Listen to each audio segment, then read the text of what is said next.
World top rankings ఉన్న universities లో ఎలాంటి ఐఎల్స్ రాయకుండా ఫ్రీ ఎడ్యుకేషన్ అండ్ స్కాలర్షిప్ అందుకోవాలంటే కాంటాక్ట్ విదేశ్ కన్సల్ట్స్. నమస్తే రవి సార్. నమస్తే విజయ్ సార్, ముఖ్యమంత్రిగా పదవి బాధ్యతలు చేపట్టిన తర్వాత సీఎం రేవంత్ రెడ్డి తొలిసారిగా ఢిల్లీకి వెళ్తున్నారు సార్. లోక్సభ ఎన్నికల కసరత్తు కోసమని వార్తలు వస్తున్నప్పటికీ కూడా మంత్రివర్గ విస్తరణతో పాటు మరికొన్ని బాధ్యతలు మరికొన్ని వ్యూహాలు రచించేందుకు ఢిల్లీ వెళ్తున్నారనేటువంటి కొన్ని వార్తలు కూడా వస్తున్నాయి సార్. ఇవి మాత్రమే కాకుండా ఇంకేదైనా బరువు బాధ్యతలు తీసుకొని రేవంత్ రెడ్డి ఢిల్లీ వెళ్తున్నారు అనుకోవచ్చా సార్, లేదంటే మార్గనిర్దేశనం కోసం? అంటే సహజంగా రాజకీయంగా కానీ రాజ్యాంగపరంగా కానీ ఎవరైనా ముఖ్యమంత్రి అయిన తర్వాత ఢిల్లీ వెళ్ళటం, వీలైతే ప్రధానమంత్రిని కేంద్ర నాయకులను కలవటం జరుగుతూ ఉంటుంది. ఇక్కడ పార్టీలు వేరైనప్పటికీ కూడా రాజ్యాంగపరంగా ప్రధాని ముఖ్యమంత్రి ఇది ఉంటుంది కాబట్టి. బట్ ఈసారి రేవంత్ ప్రధాని కలుస్తారని ఆయన షెడ్యూల్లో ఉన్నట్టు కనిపించట్లేదు మనకు.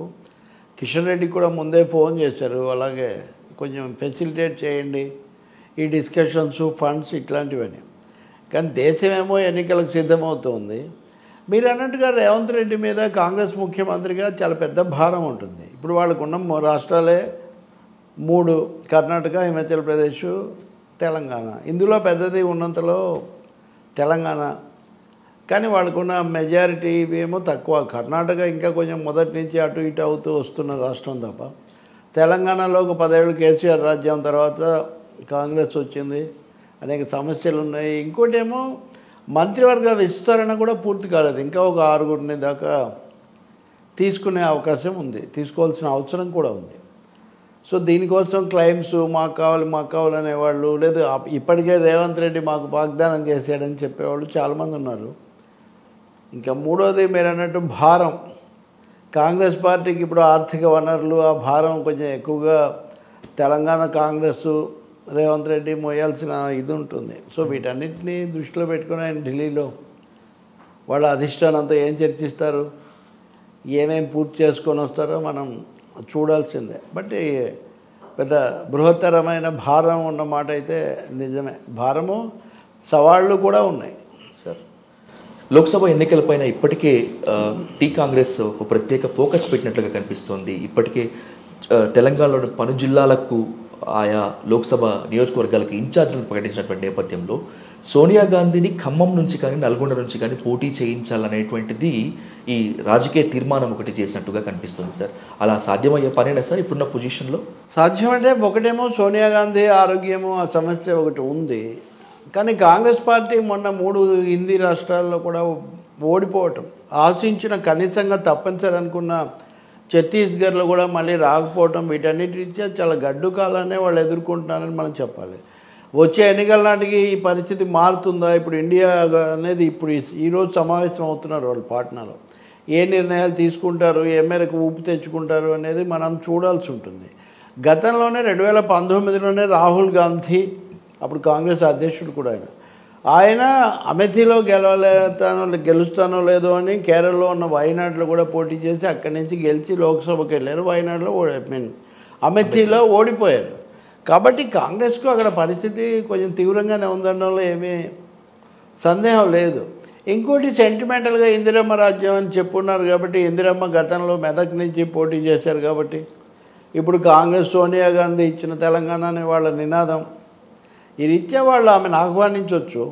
ఇక్కడ ఇందాక నేను చెప్పిన దానికి దీనికి ఒక సంబంధం ఉంది సార్. రేవంత్ రెడ్డి మీద కాంగ్రెస్ ఆధారపడుతుంటే అధిష్టానం మీద రేవంత్ రెడ్డి ఆధారపడడం కూడా ఇక్కడ ఒకటి ఉంటుంది. మొన్నటి ఎన్నికల్లో ప్రియాంక గాంధీ, రాహుల్ గాంధీ, సోనియా గాంధీ, ఇంకా కాంగ్రెస్ మల్లికార్జున్ ఖర్గే అందరూ వచ్చి ప్రచారం చేసి జాతీయ స్థాయిలో ఉన్న వారిని బాగా తోడు చేశారు రేవంత్ రెడ్డికి. వాళ్ళు సంపూర్ణంగా రేవంత్ అయితేనే ముఖ్యమంత్రి, లేకపోతే కుదరదనే చెప్పడం తర్వాతే ఇది జరిగింది. కానీ ఆయనకు రాష్ట్రంలో కంటే అధిష్టానము, సోనియమ్మ వాళ్ళ మద్దతు ఉంది అని చెప్పడానికి, వాళ్ళు ఇక్కడ ఉంటే అధిష్టానం ప్రభావంతో ఇక్కడ ఎన్నికల రంగం కూడా కొంచెం వేడిగా పదునుగా సాగడానికి దోహదపడుతుంది అనేది ఆలోచన కూడా ఉండవచ్చు. ఇంకా మూడోది, కాంగ్రెస్ పార్టీకి ఇప్పుడు దక్షిణాదిలోనే ప్రధానమైన పునాది అనుకుంటే అందులో తెలంగాణ, కర్ణాటక రెండే కదా. కాబట్టి వాళ్ళు అడగడంలో ఏం ఆశ్చర్యం లేదు. అది సెంటిమెంటల్ కారణమే కాదు, పొలిటికల్గా ప్రాక్టికల్గా కూడా తెలంగాణ కాంగ్రెస్కి అది అవసరం అవుతుంది. ఇప్పుడు ఇద్దరు ఒకరి మీద ఒకరు చాలా ఎక్కువగా ఆధారపడి ఉన్న పరిస్థితి. ఈ కారణం వల్లనే వాళ్ళు మంత్రివర్గ విస్తరణ నిర్ణయం కూడా వేగంగా తీసేసుకొని ఎవరంటే వాళ్ళని పెట్టేస్తాము అని ఒక సాహసించడానికి కూడా సమయం పడుతుంది. మొన్న కూడా మనం చూసాం కదా, రేవంత్ వరకు సందేహం లేదు, కానీ మిగిలిన మంత్రులు ఆ జాబితాలు అవి ఇవి మనం ఆ రోజు క్వశ్చన్ వేసాం, ఇంతవరకు ఎవరైనా జవాబు ఇవ్వలేదు. ఒక జాబితా ఫస్ట్ ఎవరు విడుదల చేశారు అని. అంటే పరిస్థితి దాని మీద జవాబు కూడా చెప్పలేని, అది ఊరికే దానంతకది అయితే రాలేదు కదా. కాబట్టి ఇన్ని ఒత్తిళ్ళు, భారాలు, బాధ్యతలు ఎలా నెట్టుకొచ్చాడు రేవంత్ రెడ్డి అనేది మనం వీ హ్యావ్ టు సీ. అయితే ఆయనకు వేరే విధాయకం కూడా ఏం లేదు, అనివార్యంగా ఆయన వీటిని ఎదుర్కొంటేనే ముఖ్యమంత్రిగా ప్రభుత్వ అధినేతగా నిలబడతాడు. కాకపోతే ఆయనకు వచ్చిన అదనపు సవాల్ ఏమంటే 2 నెలల్లోనే లోక్సభ ఎన్నికలు రాబోతున్నందువల్ల బలాబలాల పొందిక, correlation of forces in the state కానీ నేషనల్ లెవెల్లో కానీ ఎలా ఉంటుందనే ప్రశ్న ఒకటి. ఒక తీవ్రంగా ఎదురుతున్న కాంగ్రెస్ పార్టీని ఇక్కడ నిలబెట్టాల్సిన అవసరం ఒకటి రేవంత్ ముందుకు వస్తున్నాయి. మరి ఇప్పుడు ఆయన వైఎస్ రాజశేఖర రెడ్డి లాగా 32 స్థానాలు గెలిచి అధిష్టానానికి కానుక ఇచ్చి ఇటు తనను బలపరచుకోవటము, వాళ్ళను బలపరచడం చేయగలుగుతారా? బీజేపీ, బండి సంజయ్ లాంటి వాళ్ళంతా ఇప్పుడు రంకెలేస్తూ ఉన్నారు లోక్సభ ఎన్నికల కోసం, ఎక్కువగా వస్తాయి మాకని. వాళ్ళంతా నిన్న ధర్మపురి అరవింద్ కూడా ఎంపీ అలాగే మాట్లాడాడు అనేది ఇక్కడ కీలకమైన ప్రశ్న. సార్, ఇది మాత్రమే కాకుండా టీ కాంగ్రెస్ ఇచ్చినటువంటి హామీలు అనుకున్నంత ఈజీ ఏం కావు, ఆచరణయోగ్యమే అంతకన్నా కావు, పెను ఆర్థిక భారము మోయాల్సి ఉంటుందని చెప్పి విశ్లేషకులు అందరూ కూడా కాస్త హెచ్చరిస్తున్నటువంటి నేపథ్యంలో ఈ ఆదిలో ఉన్నటువంటి ఈ గండాలను తప్పించుకునేందుకు కేంద్రం దగ్గరికి రేవంత్ రెడ్డి వినతుల వెలువ పట్టుకొని కూడా వెళ్ళి ఉండొచ్చు కదండి సార్? వెళ్ళినా వాళ్ళేం నిధులు ఇవ్వట్లేదు కదా, గతంలోనే ఇవ్వలేదు. కాంగ్రెస్ పాలిత రాష్ట్రాలకు ఇవ్వడం లేదు. కేరళ ముఖ్యమంత్రి పినరాయి విజయన్ కూడా నిన్ననే ప్రకటన చేశాడు. ఆయన అయితే కేరళ ముఖ్యమంత్రి మీదే దాడి చేశాడు, ఆ గవర్నర్ ఆరిఫ్ ఖాన్. ఈయన బుల్లి లాంటి వాడు, అంత ఇది మదించున్నాడు ఈ పద్ధతిలో.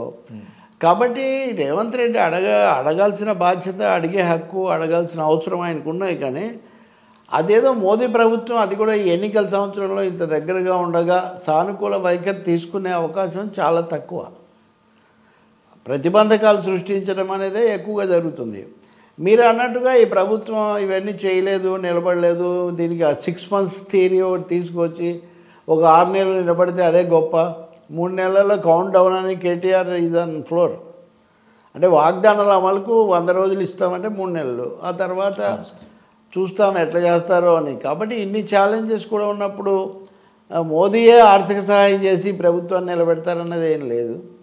ఇంకా రెండోది, రేవంత్ రెడ్డి కూడా పవర్ పాయింట్ ప్రజెంటేషన్ ఇస్తారు అది ఇది అంటున్నారు. ఆ విధంగా ఈ ఆర్థిక పరిస్థితి బాగాలేదు, కేసీఆర్ ప్రభుత్వం మొత్తం దివాళా తీయించింది అని సభలో చెప్పే ప్రయత్నం తీవ్రంగా చేస్తారు. మేము కూడా పవర్ పాయింట్ ప్రజెంటేషన్ ఇస్తాం, అనుమతి ఇవ్వండి అని హరీష్ రావు అడుగుతూ ఉన్నారు. కాబట్టి ఇది చాలా తీవ్రమైన రాజకీయ సంఘర్షణ వేదికలాగా శాసనసభ ఉండబోతుందనడంలో ఏం సందేహం లేదు. మీరు చేసిన వాగ్దానాలు చేసి ఇప్పుడు అమలుకు వచ్చేసరికి పాత లెక్కలని చెప్తారా, ఈ లెక్కలు తప్పు, మేమంతా ఇది చేసాం అది చేసామని వీళ్ళు కూడా చెప్పుకుంటారు.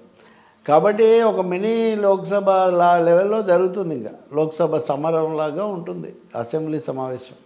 సార్, రేపు శాసనసభలో పవర్ ఫైట్ ఏ విధంగా ఉంటుందో తెలియదు, కానీ ఈరోజు ట్విట్టర్, ఇప్పుడు ఎక్స్లో కర్ణాటక సీఎం సిద్ధరామయ్య వర్సెస్ కేటీఆర్ జరిగినటువంటి ఎపిసోడ్ కూడా చాలా పీక్ స్టేజ్కి వెళ్ళింది సార్. అక్కడ మీ జూటా మాటలు నమ్మి కర్ణాటక ప్రజలు ఏ విధంగా అయితే మోసపోయారో, ఇక్కడ కూడా తెలంగాణ ప్రజలు ఆ విధంగానే మోసపోయారు, త్వరలో మీ బండారం బద్దలవుతుందని చెప్పి కేటీఆర్ స్ట్రాంగ్ అని రిప్లై ఇచ్చారు. ఇది ఎటు దారి తీసేటువంటి ఛాన్స్ ఉంటుంది? సిద్ధరామయ్య కూడా కర్ణాటక ముఖ్యమంత్రి, మళ్ళీ ఆయన కూడా కౌంటర్ పెట్టారు కదా, అది నా ప్రసంగం కాదు, బీజేపీ వాళ్ళు ఏదో ఫేక్ వీడియో ఒకటి పెడితే మీరు అది చూసి రెచ్చిపోయి నా మీద దాడి చేస్తున్నారు, మేము వాగ్దానాన్ని అమలు చేస్తున్నాము, మీరు కూడా చేయండి, మీరు దివాళా ఎత్తిచ్చారు కాబట్టి ప్రజలు మమ్మల్ని ఎన్నుకున్నారు, మీరు నేర్చుకునే బదులు ఇంకా మా మీద దాడి చేస్తున్నారని ఆయన ఎదురు తిరిగి ఆయన వాదించారు. బట్ కేటీఆర్ విషయం తీసుకుంటే ఆయన శాసనసభలో మన గవర్నర్ ప్రసంగం మీద చేసినటువంటి వ్యాఖ్యల సమయంలో కానీ ఆ తర్వాత వచ్చిన కొన్ని సందర్భాల్లో కానీ ఈ ప్రభుత్వం వాగ్దానాలు అమలు చేయలేదు, ఆ కౌంట్ డౌన్ మేమే 100 రోజుల తర్వాత చేస్తాము, ఈ ధోరణిలో ఎక్కువగా ఉంది. ఇంకోటి, మీకు మాకు తేడా కూడా 9 కూడా 10 కూడా లేదు, మీరు కాస్త జాగ్రత్తగా వాళ్ళ దగ్గర పెట్టుకోండి అనే పద్ధతులు ఈయన చెప్పడం, అచ్చోసిన ఆంబోతుల్లాగా వస్తున్నారని రేవంత్ రెడ్డి అంటాం, ఇదంతా తీవ్ర స్థాయిలోనే జరిగింది. ఈరోజు మీరు అదనంగా చూస్తే కేసీఆర్ కూడా కాంగ్రెస్ దాడిని ధీటుగా ఎదుర్కోవాలని చెప్పారని. నిజానికి మొన్న 2 రోజులు చాలా తీవ్ర స్థాయిలోనే అన్నప్రసన్న అది ఆవకాయ అన్న స్థాయిలో చాలా క్లైమాక్స్లోనే జరిగింది. ఫస్ట్ డేనే రేవంత్ రెడ్డి, హరీష్ రెడ్డి, భట్టి విక్రమార్క మొత్తం కాంగ్రెస్ మంత్రులు ఒకవైపు, అక్కడ వాళ్ళు ఒకవైపు, ఇదంతా ఇది ఇంకా పెరుగుతుందేమో అని ఇక్కడ స్పష్టంగా అర్థమవుతుంది. ఇప్పుడు కాంగ్రెస్ ఎజెండా చూసినా నిన్న ఉత్తమ్ కుమార్ రెడ్డి కూడా అధికారులతో సమావేశమై మేడిగడ్డ బ్యారేజ్ కుంగిపోవటం, దాని మీద ఎల్ఎన్టీ మాట మార్చిందా లేదా, అప్పుడు మార్చిందా ఇప్పుడు మార్చిందా, ఇలా ప్రతిదీ వివాదంగా ఉంది. పౌర సరఫరాల శాఖ లోటు, విద్యుత్ శాఖ అప్పులు, ఈ విషయాలన్నీ ప్రబలంగా చూపించాలి. సో ఈ ప్రభుత్వం చెప్పుకున్న గొప్పలని నిజం కాదు గత ప్రభుత్వం. ఈ ప్రభుత్వం అని రేవంత్ అంటుంటే ఎవరో మీరు ఇంకా ప్రతిపక్షంలో లేరని కూడా ఆయనకు చెప్తున్నారు. ఈ ప్రభుత్వం అంటే ఆయన ఉద్దేశం బీఆర్ఎస్ ప్రభుత్వం. వాళ్ళు చేసింది సరిగ్గా లేదని వాళ్ళు చెప్పే తీరులో ఉన్నారు. అయినా చాలడం లేదంటున్నారంటే ఇప్పుడు జరిగిందే చాలా ఉధృతంగా ఉంది. దాదాపు కత్తులు నూరుకున్నారని వీక్షకులు తర్వాత పరిశీలకులు భావిస్తుంటే కేసీఆర్ ఇంకా తీవ్రంగా ఎదుర్కోవాలని చెప్తున్నారంటే కాంగ్రెస్ చేసేదే ఒక విధమైన ఎదురుదాడి. మీ వాగ్దానాలు, మీ పనులని డే 2 నుంచి 2వ రోజు నుంచి ప్రశ్నిస్తుంటే వాళ్ళు మీరు ఇన్ని పొరపాట్లు చేశారని చెప్పే పని వాళ్ళు చేస్తున్నారు. కానీ కాదు, ఇంకా దాడి చేయండి అని కేసీఆర్ మాటలో సారాంశం. తాము సమర్థించుకోవడం వేరే విషయం, కానీ ఆ ప్రాసెస్లో ఎదురు దాడి బాగా తీవ్రమైపోతే ఇంకా దాడులమయంగా మారుతుంది. శాసనసభ కానీ తెలంగాణ రాజకీయ రంగం కానీ అంతకంటే లేదు. అలాగే కేటీఆర్ బీజేపీ ఎమ్మెల్యేలను, మజ్లిస్ ఎమ్మెల్యేలను అందరినీ కలిపి మేము ఇంతమంది ఉన్నాం మీరు నిలబడలేరని చెప్పడం కూడా రాజకీయంగా దాని మీద కూడా కొంత తర్కం జరుగుతుంది. బీజేపీని మీరు ఎలా కలుపుకుంటారు సార్? ఇప్పుడు మీకు 30 మంది ఉండొచ్చు, 20 మంది ఉండొచ్చు, మేము సాగనివ్వం, మేము గట్టిగా ఉంటామని చెప్పడం వేరు, మేమంతా కలిసి ఇంతమంది ఉన్నాం మీరు ఎక్కడ ఎదుర్కొంటారని చెప్పడం వేరు. ఇవన్నీ ఏమైనా సంకేతాలా? నిన్న కూడా సిపిఎం రాష్ట్ర కార్యదర్శి తమ్మినేని గారు కూడా స్పందించినటువంటి దాఖలా ఉంది సార్. అంటే మీరు బీఆర్ఎస్ బీజేపీతో వెళుతుందా, ఒకవేళ వెళ్తే కనుక మీ లౌకిక శక్తి ఆ భావన ఏ విధంగా పోయినట్లు అని చెప్పి ఆయన కూడా అక్కడ క్వశ్చన్ చేశారు. నిజంగా బీఆర్ఎస్తో బీజేపీతో బీఆర్ఎస్ పోయే సూచనలు కనిపిస్తున్నాయా సార్? ఆ ఛాయిస్ కూడా బీఆర్ఎస్కి ఉందా నేను అనుకోను. ఛాయిస్ బీజేపీ చేతుల్లో ఉంది. బీజేపీ మాకే పర్సంటేజ్ ఆఫ్ ఓట్ల శాతం పెరిగింది, సీట్లు పెరిగాయి, మేమే ఢీ కొంటాము, అసలు ఇంతకుముందు బండి సంజయ్ని తప్పించి కొంచెం దాడి తగ్గించి మనం తప్పు చేశాము, దెబ్బతిన్న బీఆర్ఎస్ను మరింత దెబ్బతీయాలనేది బీజేపీ ఆలోచన. అంటే కాంగ్రెస్ ఉండకూడదు అనే వరకు వాళ్ళు బలపరచవచ్చు, కానీ బీఆర్ఎస్ బలపడాలి మళ్ళీ రావాలని బీజేపీ కోరుకునే అవకాశం ఏమీ ఉండదు కదా. రెండవది, అసలు ఎన్నికల్లో బీఆర్ఎస్ ఓడిపోవడానికి ఒక ముఖ్యమైన కారణం బీజేపీ పట్ల మెతక వైఖరి, సందేహాలకు అవకాశం ఇవ్వడం అన్నది అందరికీ తెలుసు. మరి కేటీఆర్ ఆ సంఖ్య కూడా కలిపి చెప్పడం వల్ల తప్పకుండా తమ్మినేని వీరభద్రం అడిగిన ప్రశ్నకు అవకాశం ఏర్పడుతుంది. మీరు ఎందుకు కలిపారు, ఒక్క సభ్యుడు ఉన్నా మేము గట్టిగా పోరాడతామని చెప్పడం వేరు, మేము అందరం కలిసి 54 మంది ఉన్నాము అని చెప్పడం వేరు కదా. వాళ్ళు అంటారు ప్రతిపక్షం అనే అర్థంలో అన్నారు అని బీఆర్ఎస్ వాళ్ళు సమర్థించుకుంటున్నారు, కానీ అది నిలబడదు. రెండవది, కడియం శ్రీహరి లేకపోతే ఇంకా కొంతమంది మాట్లాడిన మాటల్లో ఒక బెదిరింపు ధోరణి కనిపించింది. అందుకనే దాన్ని వాళ్ళు కొంచెం సర్దుకుంటారా అని చూస్తుంటే ఇప్పుడు ఎదురుదాడి పెంచడం మీదే వాళ్ళు ఫోకస్ చేయబోతున్నట్టు కనిపిస్తుంది చాలా స్పష్టంగా. అది మజ్లిస్ బీజేపీ కూడా డబుల్ గేమ్ ఆడుతూ ఉన్నాయి. Okay sir. బీజేపీ కాంగ్రెస్కు వ్యతిరేకము, బీఆర్ఎస్కు వ్యతిరేకమైన కొంచెం ఏదో బీఆర్ఎస్కు దగ్గరగా ఉన్నట్టు, మజ్లిస్ ఏమో కాంగ్రెస్తో బీఆర్ఎస్తో కూడా దగ్గరగానే ఉన్నట్టు. సో ఇది చాలా ఆసక్తికరంగా నడుస్తుంది తెలంగాణ రాజకీయం. సార్, మజ్లిస్ ఇప్పుడు కాంగ్రెస్కి అయితే మిత్రపక్షంగా లేదు, ప్రతిపక్షంగానే ఉంది.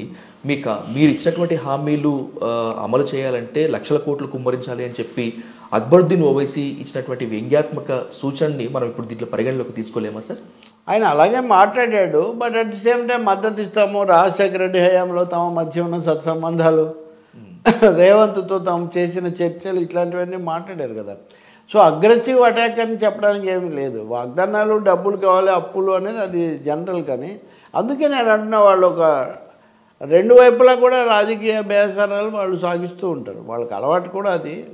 ఓవైసీ బ్రదర్స్, మజ్లిస్ పార్టీ, ఇంకోటి జాతీయ స్థాయిలో వాళ్ళకి కాంగ్రెస్తో రిలేషన్ ఉంది కదా ఏదో రూపంలో, బీజేపీకి వ్యతిరేకంగా. సో ఈ వెరీ కాంప్లికేటెడ్ పొలిటికల్ సిచ్యువేషన్ ఇప్పుడు తెలంగాణలో. కాకపోతే బీఆర్ఎస్ హయాంలో ఈ మేడిగడ్డకి సంబంధించి కానీ, అంటే కాళేశ్వరానికి సంబంధించి కానీ, విద్యుత్ శక్తికి సంబంధించి కానీ వీళ్ళు చాలా నష్టం చేశారు, మన దగ్గర డబ్బులు లేవని ఎస్టాబ్లిష్ చేయడానికి రేవంత్ రెడ్డి శ్వేతపత్రాలు అవన్నీ ప్రకటిస్తారు ఇప్పుడు. అదే కాదు, మెట్రో రైల్ అలైన్మెంట్ మార్చారు, ఫార్మాసిటీ అక్కడి నుంచి కాదన్నారు, ఓఆర్ఆర్ దాన్ని కూడా నిలిపేశారు ప్రస్తుతానికి. సో ఇవన్నిటికీ కూడా ఇటు ఇండస్ట్రీ, బిజినెస్, రియల్ ఎస్టేట్ దాని మీద ఇంపాక్ట్ ఉండే నిర్ణయాలు ఇవి. రెండో వైపున పెట్టుబడులకు సంబంధించి కూడా ఉన్నవి మార్చడము, దాని ఇంప్లికేషన్స్ ఎలా ఉంటాయి, ఎవరికి లాభం ఎవరికి నష్టం, ఆ నష్టపోయిన వాళ్ళు లాభపడిన వాళ్ళు ఏం చేస్తారు. ఇప్పుడు మేడిగడ్డకు సంబంధించి కూడా కాంట్రాక్ట్ చేసిన దాన్ని కట్టిన ఎలాంటి ప్రభుత్వం. ఇప్పుడు అదే ఈరోజు రఘునందన్ అనుకుంటా బీజేపీ నాయకుడు, మీరు ఎందుకు మేడిగడ్డ మీద సిబిఐ విచారణ అది ఇది అన్నవాళ్ళు ఇప్పుడు మీరు ఎందుకు జరిపించట్లేదు, మీ చేతుల్లో ఉంది కదా, కేంద్రానికి రాయడం మీ చేతుల్లో ఉంది కదా, మీరు ఎందుకు రాయటం లేదు అని ఆయన ప్రశ్నిస్తున్నాడు. అలాగే ఓ కాంట్రాక్ట్ సంస్థ మెగా వాళ్ళతో మీరు ఇదయ్యారు సర్దుకున్నారు అని కొన్ని కథనాలు కూడా బీజేపీ నాయకులు అక్కడక్కడ వదులుతున్నారు. కాబట్టి అనేక కోణాల్లో ఇంక ఇది ఎన్నికల సమయం కాబట్టి, అంటే రెండో ఎన్నిక సమయం కాబట్టి తీవ్ర స్థాయిలో ఉండబోతుంది. ఇదంతా వ్యూహం కూడా బహుశా రేవంత్ కొంత వాళ్ళ అధిష్టానానికి సమస్యలు కూడా చెప్పి రావచ్చు. ఇది ఉంది కాబట్టి మనం తొందరగా మంత్రివర్గం పూర్తి చేసుకొని ముందుకు పోతే బెటర్, ఈ విషయంలో జాప్యం చేసుకోకుండా కొంత నాకు ఫ్రీ హ్యాండ్ ఇవ్వండి అని కూడా అడిగే అవకాశం ఉంటుంది. ఆ మేరకు మాకు మీరు సహాయం చేయాలి, అది ఫండింగ్లో కానీ పొలిటికల్గా కానీ అని అధిష్టానం కూడా రేవంత్ మీద ఆ రెస్పాన్సిబిలిటీస్ పెట్టచ్చు. బట్ ఏదైనా కానీ ఈ వాదన పోదాలు చేసేటప్పుడు మళ్ళీ మీడియా, సోషల్ మీడియా కూడా ఒక రెండు రకాలుగా ఇప్పుడు బీఆర్ఎస్ మరీ ఎక్కువ ఎదురు దాడి చేస్తుందనేవాళ్ళు, బీఆర్ఎస్ మీద రేవంత్ దాడి చేయడం వల్ల ఇది వచ్చిందనేవాళ్ళు చాలామంది ఉన్నారు. ఎవరి మీద ఎవరు రాజకీయంగా దాడి చేసుకుంటారు అనేది వాళ్ళ ఇష్టం. కానీ ప్రజాస్వామ్య సూత్రాల ప్రకారం కొత్త ప్రభుత్వం వచ్చినప్పుడు అది నిలబడడానికి, కొంత పని చేసుకోవడానికి, ముందుకు పోవడానికి మటుకు అవకాశం ఇవ్వాల్సి ఉంటుంది. రెండవ, దేశంలో ఉన్న పరిస్థితి చూసినప్పుడు ప్రత్యేకించి హైదరాబాద్లో, తెలంగాణలో ఈ కమ్యూనల్ హార్మోనీ, మత సామరస్యం కాపాడుకోవటం, దాన్ని వ్యతిరేకించే మతతత్వ రాజకీయాలు ఎవరి దగ్గర ఉన్నా వాటిని ఎదుర్కోవటం అన్నది మటుకు అందరికీ ఒక ఉమ్మడి లక్ష్యంగా ఉండాల్సిన ఒక అవసరం ఇప్పుడు చాలా ఎక్కువగా ఉంది. Thank you sir.